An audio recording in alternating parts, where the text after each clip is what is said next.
Hello everyone, welcome back to another video. आज की video हम बात करेंगे chapter number 14 vector in space class 11 का question number 4 find a unit vector in the direction. अब हमें डायरेक्शन दी हुई है, हमने इसका यूनिट वेक्टर निकालना है। यूनिट वेक्टर को निकालने के लिए हम करते हैं इस तरह का साइन, v ओवर v का मैग्नीट्यूड हमने निकालना है। तो यही हम फाइंड आउट करने हैं। सबसे पहले हम v का मैग्नीट्यूड निकाल लेते हैं। यूनिट वेक्टर का फार्मूला ही है हमारे पास।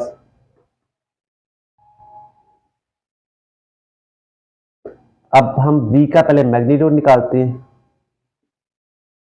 -1 का स्क्वायर प्लस 4 का स्क्वायर प्लस 8 -8 का स्क्वायर आ जाएगा आपके पास।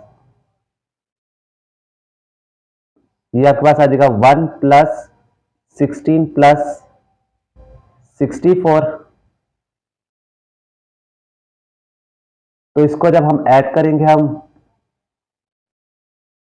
तो ये हमारे पास 81 बन जाएगा हमारे पास।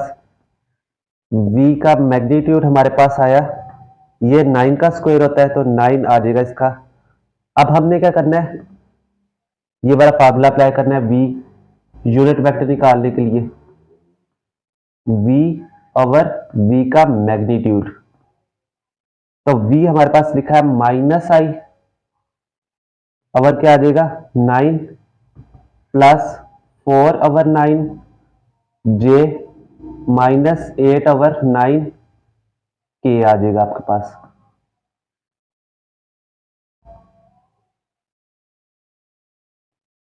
तो इस तरह हमने इसके यूनिट वेक्टर निकाल दिए। उम्मीद करता हूं कि आपको इस वीडियो की समझ आई होगी। अगर तो वीडियो अच्छी लगी हो तो लाइक शेयर सब्सक्राइब जरूर कीजिए, दूसरे दोस्तों के साथ शेयर कीजिए। मिलते हैं आपको किसी और अगले सवाल के साथ, तब तक अल्लाह हाफिज।